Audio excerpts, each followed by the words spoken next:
Lush और सुंदर बनाने के लिए अरेका पाम से बेटर और क्या हो सकता है।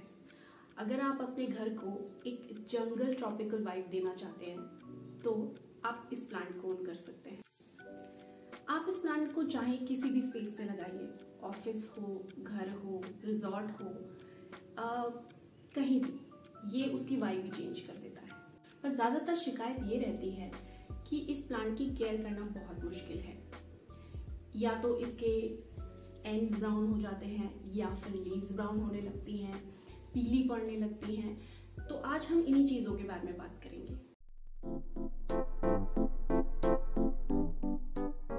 देखिए, किसी भी प्लांट की केयर करने के लिए हमें ये जानना ज़रूरी है कि वो एक्चुअल में नेटिव कहाँ से है, यानी कि वो जंगलों में किस तरह से नेचुरल अपने जो एनवायरनमेंट है, किस एनवायरनमेंट में वो अच्छे से रह पाता है, जहाँ पे वो बिलोंग करता है।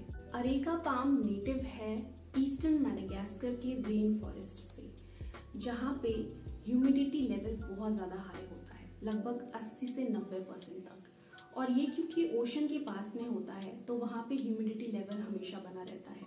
तो इसलिए हमें भी ये बहुत जानना ज़रूरी है कि जहाँ हम रहते हैं वहाँ का एनवायरनमेंट कैसा है।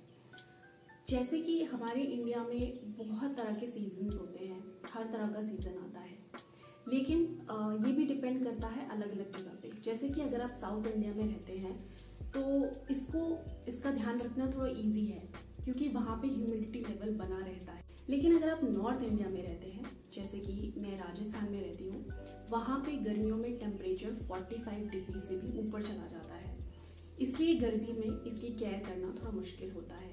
और सर्दियों में टेम्परेचर 10 डिग्री या उससे नीचे चला जाता है, जबकि इसका जो आइडियल टेम्परेचर है वो 18 से लेकर के मैक्सिमम 28 डिग्री तक होता है।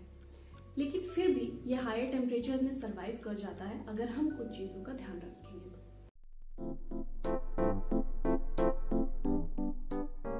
पता ही अपने नेचुरल एनवायरनमेंट में 30 फीट हाइट तक भी जा सकता है। हाँ, अगर आप इसको प्रॉपर कंडीशंस में, स्पेशली ये ग्राउंड में पॉसिबल है, सब आप जमीन में से लगाएंगे, अगर इसको प्रॉपर कंडीशंस मिले तो इसकी हाइट 30 फीट तक भी जा सकती है। वैसे तो ये मार्केट में बहुत तरह के साइजेस में अवेलेबल है। आप इसको मिनिएचर गार्डन के लिए भी छोटा फॉर्म यूज़ कर सकते हैं, या फिर आप टेबल टॉप में रखना चाहते हैं टेबल में, तो उसके लिए आप भी छोटा ले सकते हैं। इसके अलावा सीड्स भी अवेलेबल हैं, लेकिन सीड्स थोड़ा ज़्यादा टाइम लगता है जर्मिनेट होने में, तो आई वुड सजेस्ट कि आप प्लांट ही खरीदें। प्लांट आप अपने बजट के हिसाब से खरीद सकते हैं। अगर आप छोटा चाहें तो छोटा खरीद सकते हैं। अगर आपको इंस्टेंटली किसी स्पेस को आपको लाइव अप करना है तो आप बड़ा प्लांट खरीद सकते हैं, और ये मार्केट में बहुत ही ईजी अवेलेबल। ये प्लांट बेसिकली क्लस्टर्स में, यानी कि झुंड में रहना ज़्यादा पसंद करता है। ये तब ही सुंदर लगता है, अगर हम एक सिंगल स्टॉक लगाएंगे तो वो उतना सुंदर नहीं लगेगा। तो अगर हम इसकी सॉइल की बात करें तो इसकी सॉइल डेफिनेटली वेल ड्रेनिंग होनी बहुत इंपॉर्टेंट है। सबसे ज़्यादा जो प्रॉब्लम आती है वो रूट रॉट की आती है। इसकी जो रूट्स हैं बहुत ज़्यादा जल्दी सड़ने लग जाती हैं अगर थोड़ा भी पानी ज़्यादा पड़ जाए तो। इसकी मिट्टी बनानी है वो थोड़ी सी कॉम्पैक्ट होनी चाहिए, लेकिन ऐसी भी होनी चाहिए कि जिसमें पानी ज़्यादा देर तक ना रुके। तो उसके लिए जो कॉम्पोजिशन आप बनाएंगे उसमें आप 60% गार्डन सॉइल, 10% सैंड, आप चाहें तो 10% कोकोपीट भी उसमें मिला दीजिए, और बाकी जो बचता है उसमें थोड़ा सा कॉम्पोस्ट मिला दीजिए। इस मिक्सचर को आप किसी भी पॉट के लिए यूज़ कर सकते हैं। आप चाहे टेराकोटा पॉट यूज़ कर रहे हो, प्लास्टिक, या फिर सिरामिक पॉट आप यूज़ कर रहे हो। वाटरिंग की अगर बात करें तो इसको बहुत ज़्यादा सॉगी नहीं लेकिन मॉइस्ट सॉइल पसंद है। देखिए, मोस्टली ये कहा जाता है कि इसको मॉइस्ट सॉइल पसंद है, लेकिन उसको हम गलत ले लेते हैं और इसमें वाटरिंग थोड़ी ज़्यादा कर देते हैं कई बार, जिसकी वजह से रूट रॉट की प्रॉब्लम आती है। मिट्टी में मॉइस्चर लेवल चेक करने के लिए आप ऊपरी सतह देख सकते हैं वो सूख गई है या नहीं, और लगभग 2 इंच अंदर गमले में मिट्टी अगर सूखी हुई है, आपके हाथों में नहीं चिपक रही है, इसका मतलब ये पानी देने का बिल्कुल सही समय है। दूसरा तरीका सॉइल टेस्ट करने का ये है कि आप किसी चॉपस्टिक की मदद से भी देख सकते हैं। अगर उसमें मिट्टी चिपक के नहीं आ रही है, इसका मतलब वो ड्राई हो चुकी है।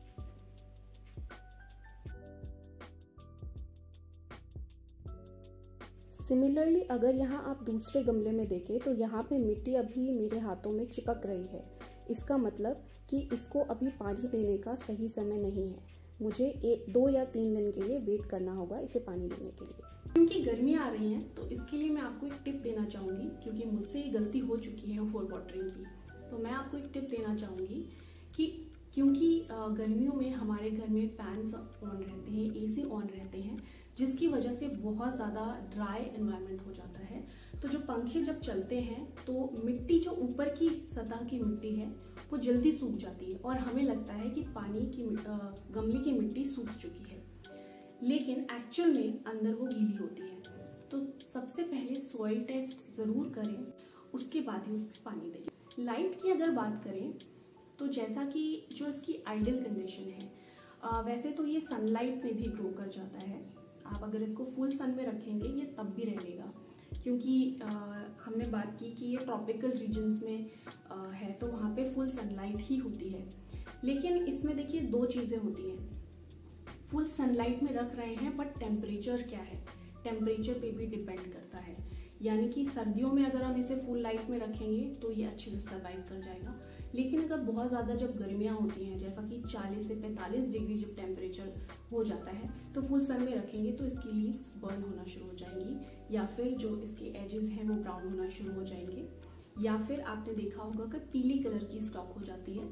तो ये सब फुल सन में रखने की वजह से होता है। होता कुछ नहीं है। अगर आपको पीली स्टॉक भी दिख रही है, इसका मतलब ये नहीं है कि प्लांट में कुछ प्रॉब्लम है, लेकिन वो फुल सन, डायरेक्ट सनलाइट की वजह से होता है।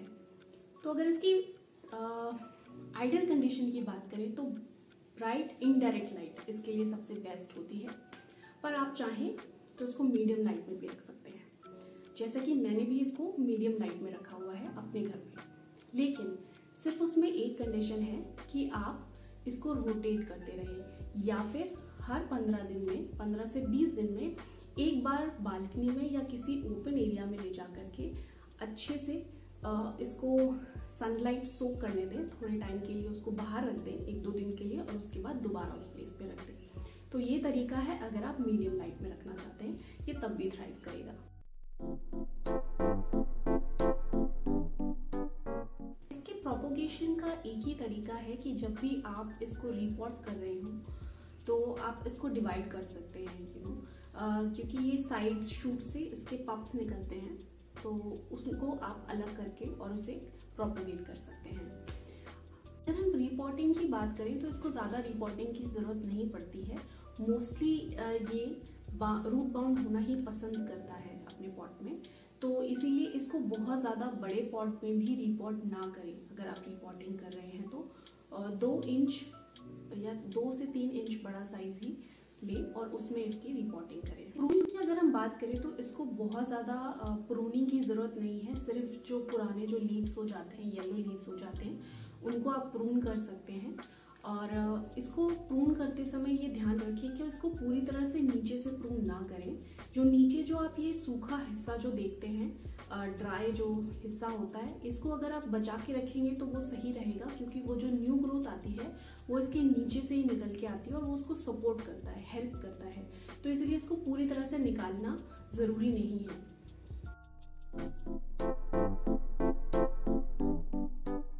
फर्टिलाइज की अगर बात करें तो इसको आप नॉर्मल जो हम फर्टिलाइज करते हैं, जो उसका ग्रोइंग सीजन होता है, यानी स्प्रिंग और समर सीजन, विंटर सीजन में ये डोरमेंट हो जाता है क्योंकि टेम्परेचर्स बहुत ज़्यादा डाउन हो जाते हैं। तो इस समय में इसमें कोई न्यू ग्रोथ नहीं हो रही होती है, तो उस समय इसको फर्टिलाइज करने की ज़रूरत नहीं है। तो 2 से 3 महीने में एक बार आप इसे फर्टिलाइज कर सकते हैं। या तो सीवीड फर्टिलाइजर दे सकते हैं, या फिर एक मुट्ठी खाद आप इसमें दे सकते हैं, कॉम्पोस्ट, कोई भी कॉम्पोस्ट, काउडंग कॉम्पोस्ट हो, वर्मी कॉम्पोस्ट हो, या फिर होममेड जो किचन का बना हुआ खाद है वो भी आप दे सकते हैं। एक बात का यहाँ पे ध्यान रखिएगा कि जब भी आप सीवीड फर्टिलाइजर या कोई लिक्विड फर्टिलाइजर देते हैं, तब आप जो प्लांट है उसको पूरी तरह से पानी दे दें पहले। ताकि उसकी जो रूट्स हैं वो गीली हों, और उसके बाद उसमें लिक्विड फर्टिलाइज़र दें। क्योंकि अगर हम सूखी मिट्टी में कोई भी लिक्विड फर्टिलाइज़र डालते हैं तो रूट्स बर्न होने का खतरा रहता है, जिसकी वजह से फोलिएज भी बर्न होने लग जाता है। तो इसकी वजह से आप कोशिश करिए कि जब भी आप कोई भी लिक्विड फर्टिलाइज़र दे रहे हैं तो उसमें पहले एक बार वाटरिंग कर दें और उसके बाद लिक्विड फर्टिलाइज़र। सबसे ज़्यादा प्रॉब्लम इसमें यही आती है कि इसके जो टिप्स हैं वो येलो हो रहे हैं, ब्राउन हो रहे हैं, या फिर इसमें ब्राउन कलर के धब्बे आ रहे हैं। तो देखिए ये बहुत सारी चीज़ों पे डिपेंड करता है। सबसे पहला तो हो सकता है कि ज़्यादातर हमारे यहाँ का जो टैप वाटर होता है वो क्लोरीनेटेड होता है और उसमें बहुत ज़्यादा फ्लोराइड और क्लोरीन की मात्रा होती है, जिसकी वजह से भी इसकी जो पत्तियाँ हैं वो ब्राउन होने लग जाती हैं, टिप्स ब्राउन होने लग जाते हैं। अगर आप चाहें तो इसके लिए आरओ का पानी दे सकते हैं, या फिर इसके लिए हम कुछ नहीं कर सकते क्योंकि टैप वाटर ऐसा आता है। दूसरा जो रीज़न है इसका वो है या तो ओवर वाटरिंग या अंडर वाटरिंग। बहुत ज़्यादा पानी देंगे तब भी ये रूट रॉट की वजह से फिर ये ब्राउनिश होने लग जाएगा। अगर बहुत ज़्यादा अंडर वाटरिंग करेंगे, मतलब बहुत ज़्यादा ही इसको सूखने देंगे, जैसे कि बोन ड्राई अगर इसको हम बोलें, तो तब भी इसकी जो टिप्स हैं वो ब्राउन होना शुरू हो जाएंगी।